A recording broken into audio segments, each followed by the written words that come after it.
안녕하세요. 네, 이명철 관세사입니다. 반갑습니다. 되게 제가 작년에는 기본반을 안 했었어요. 그래서 되게 오랜만에 이제 기본반 강의를 하는데 저도 되게 긴장이 됐었고 오랜만에 강의하다 보니까 작년에는 하려고 했는데 딱 3월 31일 날 이제 코로나가 걸려가지고 회복이 안 돼요. 그래서 이래저래 2주를 가다 보니까 접수해 놓으신 분들도 빠지고 해서 이래저래 못하게 됐는데 그래서 이제 2년 만에 강의를 1년, 2년 만에 다시 시작하게 됐습니다. 그래서 제가 오늘부터 해서 3달 동안 진행을 할 거예요. 우리가 4월, 5월, 6월 진행할 거고요. 작년부터 이제 원래 기본반이 있고 심화반이 있었는데 두 개 합쳐서 진행을 합니다. 그래서 일단 4월, 5월, 6월 뭐 이 과목뿐만이 아니고 전부 다 다른 과목 마찬가지로 다 들으시면 이제 일단 2차 시험에 대한 전반적인 내용들은 다 숙지를 하시는 거고요.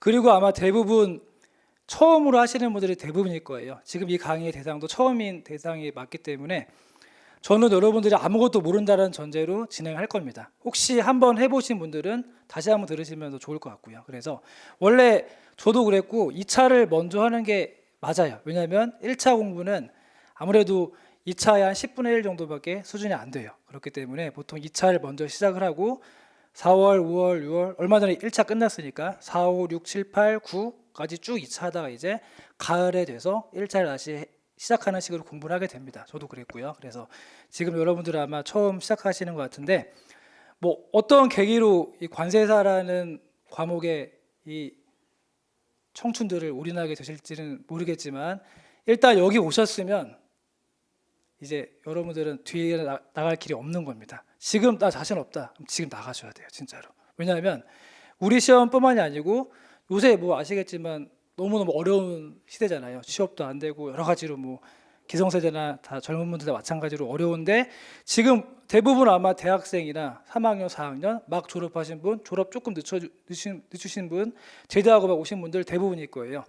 제일 중요한 시간인데 근데 이 중요한 시간에 이 공부하려고 지금 최소한 1년, 2년, 많으면 3년, 4년까지 투자를 합니다. 인생에서 그 시간이 얼마나 중요해요. 근데 투자했으면 가져가야죠. 근데 했다가 이도저도 아니고 못하겠다 해버리면 너무 그게 아까운 거예요. 그 시간에 정말로 토익을 했으면 900은 딸 것이고 뭘 했어도 돈을 버는 건데 그렇기 때문에 다시 한번 제가 각오를 좀 다잡을 취지에서 말씀드리는 거지만 이미 이제 들어오셨으면 이제 하셔야 돼요. 여러분들 꼭 합격하셔야 됩니다. 아시겠죠? 지금 싫으시면 환불되니까 나서 하시면 됩니다. 그래서 마음 꼭 굳세게 먹으시고 꼭 이제 2, 3년 동안 이제 나 죽었다 생각하시고 앞만 보고 가셔야 됩니다.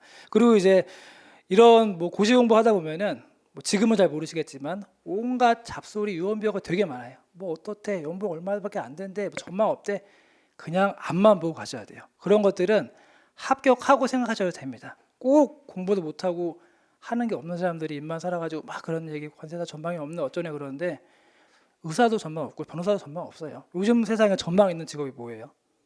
알려주세요. 저도 그거 할게요. 없어요 요새는. 그냥 전부 다 본인이 하는 만큼 가는 거고 또 지금 이 전문 자격사 하시는 분들은 대부분 직장인으로 나는 살아야지 하고 이 시험 준비하시는 분 거의 없어요. 왜냐하면 요새는 평생 직장이 없는 시대예요. 아시겠지만 요새 이제 40대 중반부터 이제 나가네 마네 나가서 뭐 하지? 막 이런 고민들을 하시는데 일단 우리는 전문 자격사는 일단 뭘 할지는 정해져 있어요. 저 이제 제가 굉장히 동안이지만 나이가 그래도 동안 아닌가요? 하여간 제 이제 조금 있으면 저도 깜짝 놀랐는데 은행권에서 이제 제 나이 때 좀 되는 사람들이 명예퇴직 한다는 말이 나와요. 저도 깜짝 놀랐어요. 근데 그 사람들의 고민할 때 뭐냐면 나가서 뭐 하지? 제일 먼저 크게 두 가지를 고민하는데 첫 번째 나가서 뭐 하지? 두 번째 그거 가지고 어떻게 하지? 어떻게 그걸로 먹고 살지? 비슷한 얘기긴 하지만 근데 우리는 최소한 나가서 할 건 있어요. 이 전문 자격사가 있으면 전문 자격증이 있으면 그래서 이 직업이 메리트가 있는 거죠.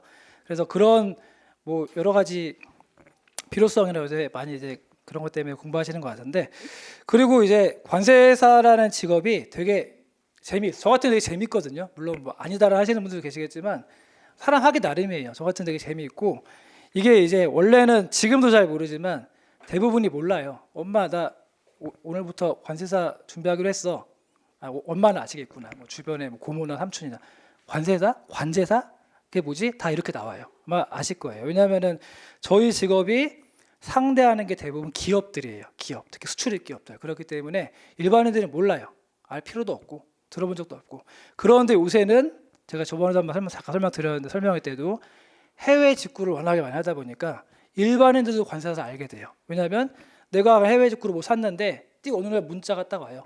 무슨 관세사무소 있는데 누구누구님이 주문하신 물품이 통관이 끝났으니 얼마 세금 내세요. 이렇게 연락이 간다라는 거죠. 그때 일반인들도 관세사가 뭐지? 뭐 세관인가? 뭐 그렇게 그냥 알고만 있는 거예요. 그런 식으로 많이 좀 알려지고 있고요. 그 다음에 이제 더 많이 알려지게 된 가장 큰 계기는 FTA. 우리가 이제 2011년에 EU랑 FTA가 되고 12년도에 미국이랑 FTA가 됐어요. 세계 경제권의 가장 큰 EU와 미국이 되면서 그때부터도 이제 FTA 때문에 관세라는 직종이 많이 이제 알려지게 됐습니다. 기업에서도 FTA가 됐다고 하고 이제 관세를 덜 내고 뭐 그런 여러 가지 절차를 해야 되는데 뭐 어디다 물어보겠어요. 그때 다 이제 찾아보니 관세사가 그런 업무를 하는구나라고 이제 많이 알려진 거죠. 뭐 지금 그런 뭐 큰 상황이 되고 있다고 보시면 됩니다. 그래서 이제 우리 이제 관세사라는 직업은 기본적으로 수출회사랑 수입회사랑 수출회사는 우리가 수출회사면 저쪽 외국 바이어가 있을 것이고 수입회사는 외국 셀러가 있으면 물건사는 우리 수입회사가 있겠죠. 수입회사는 물건을 살 때 수입 신고를 해야 되고 수입 통관이라는 절차를 거쳐야 되고 수출회사는 물건을 보낼 때 수출 통관이라는 절차를 거쳐야 돼요. 그냥 보내는 게 아니에요. 우리 해외여행 갈 때 그냥 나가나요? 여권 가지고 너 누구니 어디서 왔니 다 확인하잖아요. 출입국 관련된 기관에서. 마찬가지로 물건이 들어올 때도 그 물건이 뭔지 어디서 왔는지 원산지는 어디인지 얼마인지 국내에 들어오면 되는 건지 안 되는 건지를 다 여러 가지 절차를 이행한다라는 거죠. 그게 이제 수입 통관이라고 하는 거고 나갈 때에도 뭐가 나가는지 몇 개가 나가는지 어떤 물건이 중량이 누구에게 어느 나라로 나가는지를 나라에다 신고를 하고 나가야 됩니다. 그게 바로 수출 통관이에요. 저쪽 나라도 마찬가지입니다. 보내는 거는 그쪽에서 수입하는 거고 그쪽에서 수출 우리가 수입하는 거고 이런 식으로 모든 나라가 수출 통관과 수입 통관 절차가 있고 그 절차를 대행해주는 직업군들이 있는 거예요. 그걸 이제 관세사라고 우리나라에서는 명칭을 하고 있는 거고요. 해외에서도 다 있는 제도입니다. 그래서 여러분도 이제 그 직업을 하시려고 공부를 시작하신 거예요. 그래서 많이 알아들 보셨겠지만 기본적으로 우리 이제 직업은 수출입 통관 업무가 주 업무가 되고요. 그다음에 말씀드린 것처럼 요새 거의 국가로 따지면 60개국 이상인 국가와 FTA가 맺어졌기 때문에 우리가 수출하려고 하더라도 저쪽 나라에서 FTA 원산지 증명서를 달라고 합니다. 그럼 업체들은 뭔지 몰라요. 그럼 저희가 또 가서 이제 컨설팅 해주고 그 증명서를 발행해주고 증명서가 그냥 종이 쓴다고 띡 그게 아니거든요. 여러 가지 그걸 발행하려면 많은 증빙 자료가 필요합니다. 그런 것들을 우리가 이제 조언해주면서 발행해주고 그거에 따른 또 이제 우리 보수를 받고 그런 또 업무를 하게 되고요.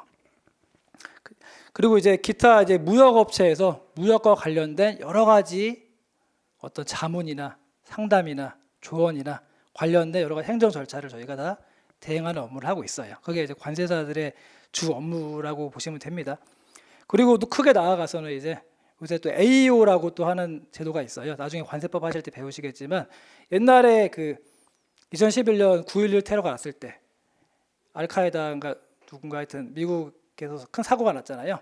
그때 이후로 이제 전 세계적으로 물류 보안에 대한 중요성이 굉장히 올라갔습니다. 옛날에는 그냥 물건 보내고 받고 했는데 이제는 그냥 보내고 받는 게 아니고 거기에 그 보내고 받는 업체가 어떤 업체인지 그 업체가 법규 준수를 지키고 있는지 일정 시설을 갖추고 있는지 어떤 그 물류의 어떤 보안과 관련해서 어떤 허점이 있는지를 국가에서 다 본다라는 거예요. 그걸 이제 AEO 제도라고 하는데 그런 것들도 관세사들이 들어가서 컨설팅 해주고 업체 인증을 받아주고 그런 업무도 저희가 하고 있고요.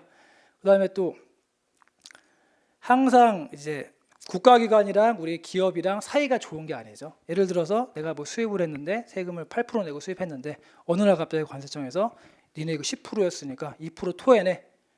업체 화가 나잖아요. 그럼 화난다고 그냥 더 내나요? 싸워야죠. 싸울 때도 이제 여러 가지 쟁송 절차들이 있는데 그런 것도 이제 관세사랑 같이 해서 쟁송을 하기도 하고 그런 식으로 여러 가지 이제 관세와 관련된 여러 가지 행정 절차들을 저희가 하는 업무를 하고 있습니다. 이게 관세사의 업무고요. 다 들어봐셨던 내용들이죠. 알고 하신 거죠? 아 그런 것도 있었나? 하셨나요? 그런 업무를 합니다. 저희가. 그래서 일단 우리 시험은 제가 첫 시간이니까 좀 간단하게 뭐 시험이라든 그런 걸 설명을 드릴게요. 아시다시피 1차 시험이 있고 2차 시험이 있어요. 1차 시험은 객관식 시험입니다. 객관식 시험은 하나하나 문항별로 솔직히 yes, no만 판별하면 되는 거잖아요. 문항 1번 아니야, 2번 아니야, 3번 맞아, 아니야, 아니야. 따지고 보면 전부 다 yes, no만 판정하는 게 1차 시험이에요. 객관식. 그리고 걔는 이제 60점을 넘으면 합격을 합니다. 근데 2차 시험은 우리 과목도 2차 시험인데 얘는 이제 쓰는 시험이에요. 쓰는 시험. 여러분들 애국가 4절까지 80분 동안 4번 써봐 하면은 쓰기 쉽지가 않아요. 알고 있음에도 불구하고 4절까지 못 외웁니다 하시는 분은 할 말 없지만 그러면 1점을 8번 써봐. 알고 있는 거 쉽지가 않아요. 쓰는데. 근데 우리 시험은 뭐가 나올지도 모르는 문제를 80분 동안 4문제를 써서 풀어야 됩니다. 그게 이제 2차 시험의 가장 특징이 되고요. 이 자격증을 직업으로 갖는 시험들이 있어요. 그걸 이제 전문 자격사라고 하는데 그 시험 여러 가지 이제 특징들이 있지만 첫 번째가 바로 2차 시험이다. 주관식 시험이에요. 뭐 세무사, 회계사, 노무사, 변호사 마찬가지죠. 전부 다 2차 시험이 주관식입니다. 논술 시험이라는 거죠. 그런 특징이 있기 때문에 우리도 2차를 논술로 봐야 돼요. 그게 이제 어려운 거죠. 그래서 말씀드렸다시피 2차 시험 1차보다 한 10배 이상 더 어려워요. 그리고 1차는 그냥 2차를 가기 위한 뭐 단계일 뿐이지 1차 수석한다고 아무도 안 좋아해요. 좋아하면 안 되고 바보예요. 엉뚱한 내론이 쏟고 있네. 너 1차 수석하니? 1차는 60만 넘으면 돼요. 60 좀 애매하면 뭐 61.2점 그런 식으로 2차에 올인하셔야지 1차는 그냥 넘어가는 단계일 뿐입니다. 그래서 여러분들 모든 이제 앞으로 공부 계획이나 그런 포커스를 2차에 맞추시고 1차는 그냥 지나가는 식으로 보셔야 되는데 그렇다고 1차를 또 허술하게 하면은 2차에 못 들어가잖아요. 그래서 그런 것도 유의하시면서 지금 단계는 이제 2차에 올인하셔야 되는 시기고요. 그래서 크게 이제 아시겠지만 관세법이 있고 그다음에 우리가 지금 배울 관세일표라고 하는 과목이 있고 세 번째가 관세평가라고 하는 게 있고 네 번째가 무역실무라고 하는 게 있습니다. 근데 이제 관세법, 관세일표, 관세평가 세 개 다 앞에 관세자 들어가잖아요. 다 관세법이에요. 관세법을 다 세분화시킨 겁니다. 관세법은 말 그대로 관세법 전체를 다 보는 거고요.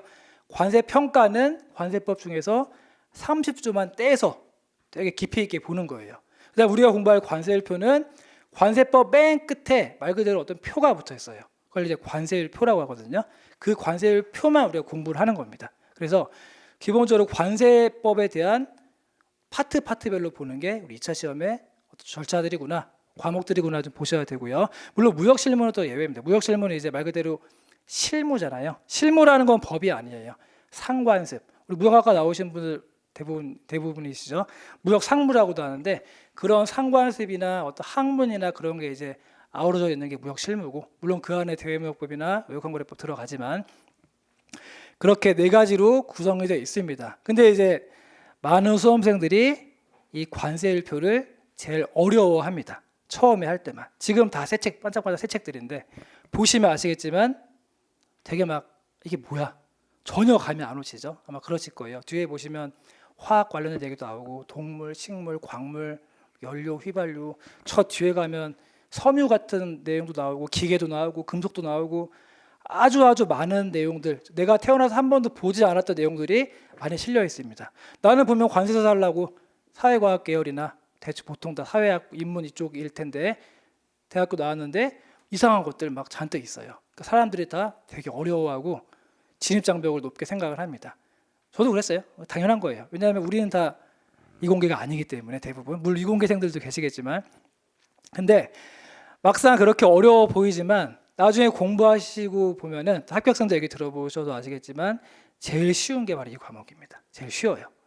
지금은 와닿지 않으시겠지만 그래서 일단 첫 번째로 이 과목 공부하실 때 절대 어려움을 갖지 마시고 좀 두려움을 갖지 마세요. 전혀 어렵지 않아요. 지금은 어렵죠. 모르니까. 하지만 이제 설명을 듣고 강의를 듣고 하나하나 보시면 전혀 어렵지가 않아요. 그래서 제가 뭐 쉽게 설명을 해드리기도 할 테니까 일단 너무 두려움을 갖지 마시고 그 다음에 이 과목을 또 잘 공부하시려면 이 세상 만물에 좀 관심이 있으셔야 돼요.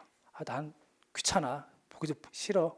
그러시면 안 돼요. 그냥 혹시 그런 마음이 있으셨더라도 의도적으로라도 좀 이제 관심을 가지셔야 되고 왜냐하면은 이게 관세율 표잖아요. 관세율 표.